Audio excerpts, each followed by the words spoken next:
What's up, YouTube, and welcome back to another English beer review here with Thomas Opent, the Dutch beer tuber who cannot stop talking about beer and what is in his glass and what he's drinking. As you may have seen in a live stream not that long ago, Harry over at Bluenose Beerreviews, I'll put a link to his YouTube channel in the description box below. He sent me over some, well, more than some, quite a lot of British craft beer.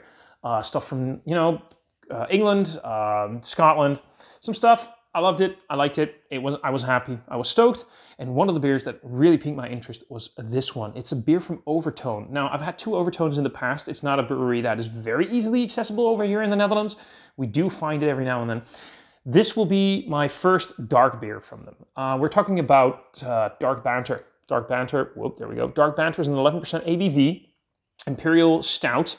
Or, as Overtone themselves say, expect roasted malty goodness with a good bite of hop flavor and body in this big American style Imperial Stout. No idea what an American style Imperial Stout would be, but apparently it is one. So there we go. It's brewed and canned by Overtone Brewing Company in New Albion, Glasgow. Unit 19, New Albion, Industrial Estate, Halley Street, Glasgow. So it's a Scottish craft beer. There you go. James over it. Rampant Line review, a little plug. By the way, that's a funny story. Harry sent it over through James. James went back to Sweden from Scotland and sent it over to me. So it went from the UK to Scotland. It went from England to Scotland, from Scotland to Sweden, from Sweden to the Netherlands. There you go. Good story. So yeah, so far I've been pretty impressed with the stuff that I've had from Overtone. I've been psyched. So, pretty stoked to try this. The hops are Cascade. The malts are extra pale malt, Simpson DRC, chocolate, wheat, oats, Carafa 3, roasted barley, and the yeast is a California ale yeast. I have no idea what the fuck that means. According to the UK units, this is 4.9. Well, I'll believe that. The best before C base of can. It is best before 26th of October 2021. It was canned on 26th October 2020. There we go. I think my hair is fabulous today, isn't it? My hair is really on point. Let's get a Tiku out. Pour this beer. Watching Lord of the Rings in the background. Been doing that all Sunday. Got a little bit of a marathon going on. Ooh, this one's active. Or maybe just because I turned the can upside down a little bit. But this one is filled to the brim. Pouring that not too aggressively because I think this might get quite a head on it. So that pours, as incredibly dark brown, basically nearly black. Put the can out there. Again, guys, apologies for the lighting situation and everything. It is totally crap. It's going to go very weird. Now, as you guys can see, this thing is basically pitch black in the glass with like this very sort of coffee with way too much cream in it, sort of colored head. It looks beautiful. It looks the part of a big Russian Imperial Stout. I don't know why, but for some reason, this appeals to me. It appeals to me because I love big roasty Imperial Stouts. There you go. Let's see what she does in the nose. So yeah, here's the thing. I was talking with Harry in the stream. Should I expect some Cascadian Dark Ale / Black IPA vibes from this because of the Cascade? Cascade is a hop that is often used in these Black IPAs and Cascadian ales, of course. And so is this a Black IPA? Hell no. Hell no. It is much more towards the malty side of things. It's big, bold, roasty, toasty. It has that huge roasted barley component in it. There is a hefty note of that Cascade in there. It is definitely quite hoppy. Still a little bit green. For me, Cascade has a huge orange vibe. I'm getting that here. I am definitely getting the Cascade quite a lot. And under that, there's this big roasted chocolate component, like big roasted barley. You get this immensely like dark toasted brown bread. Sort of like a spicy note almost. Yeah, it's super roasted barley bitter. And that big hit off Cascade. A little burp. That big hit of Cascade really finishes it off. Oh God, this is amazing. This is everything that I love in a big roasted Imperial Stout. I like my more, see, I think the big thing is when you put American, it says an American style Imperial Stout. As soon as you put American in front of everything, we're all going like, hops. fucking hopped up to the max.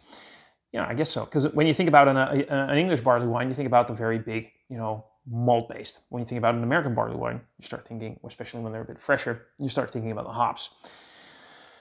This has a huge hoppy presence. Now we're talking about 26th of October, so that's 26th of November, December, January. This is about 3.5 months old. Is that fresh? For an Imperial Stout, I suppose it could be. For a hoppy beer, not so much. It does still have a good hoppy presence. It's got sort of like a salmiak. Salmiak, that's a Dutch treat, like salmiak, like the licorice thing going on. It's not very umami, more a little bit like that sweetwood. We call it zoethout, sweetwood. It's like the little sticks of wood that you can chew on, licorice wood. I don't know what you guys call it in the English language. But it's got a little bit of that, the salmiak note. Quite a fruity component to it. I love the smell of this. Let's just see what she does in the taste, okay? Harry, thanks for sending this over, man. I owe you one. Cheers.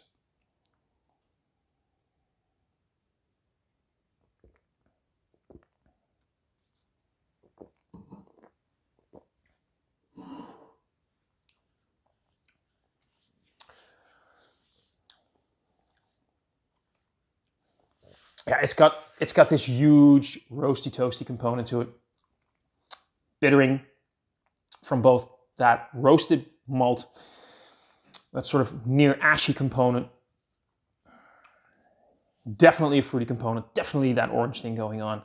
Absolutely, absolutely hoppy, quite hoppy.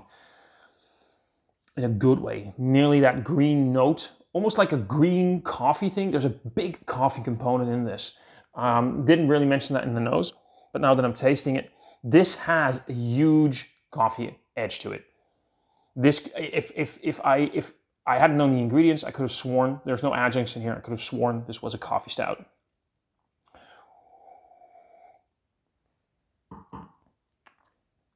For its ABV, you might expect a slightly thicker body.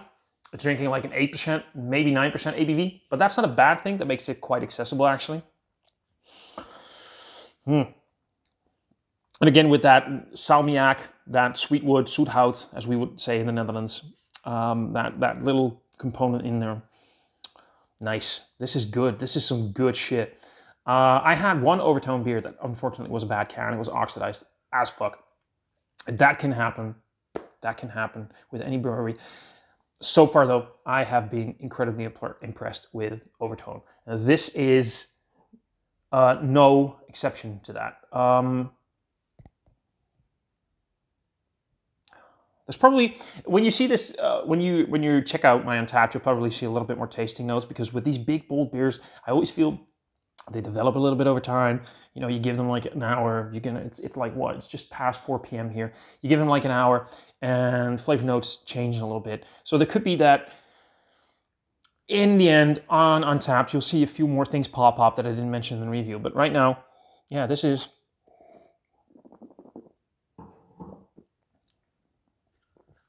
just that big, bold, roasty, toasty coffee, like the espresso coffee kind of. Like, it has that astringency. It's got that red berry component to it with the coffee.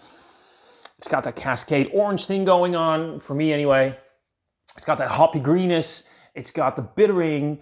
It's got sort of like a slight vanilla edge in there, maybe. Whatever. I love it. This is a great beer. This is definitely a fantastic beer. Just sip away. Like, I just paused the movie. I'm going to go back to my Lord of the Rings in a little bit, doing a marathon, all 3 extended editions of the Lord of the Rings movies. That's going to be my Sunday. When I'm filming this is Valentine's Day, actually. So go figure, when you're single, you need to entertain yourself a little bit. So that's it.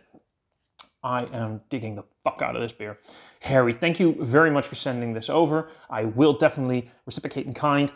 Somewhere in 2021, you will receive a nice little big beer mail from me. Hopefully something that will live up to what this is. Thank you again very much for sending this over. You the man. I love you. I got the hots for you. This is true. It is known. And that's it for this review. If you liked it, press like. If you really liked it, hit that subscribe button. In the description box below, you'll find a link to Harry's channel. You'll find links to all of my social media, a link to the Dutch Beer Collective, and a link to mysterybeer.nl. Hit me up with some comments. I always do love the comments. I again apologize for the crappy video quality here, and I'll see you all in another review soon. Cheers.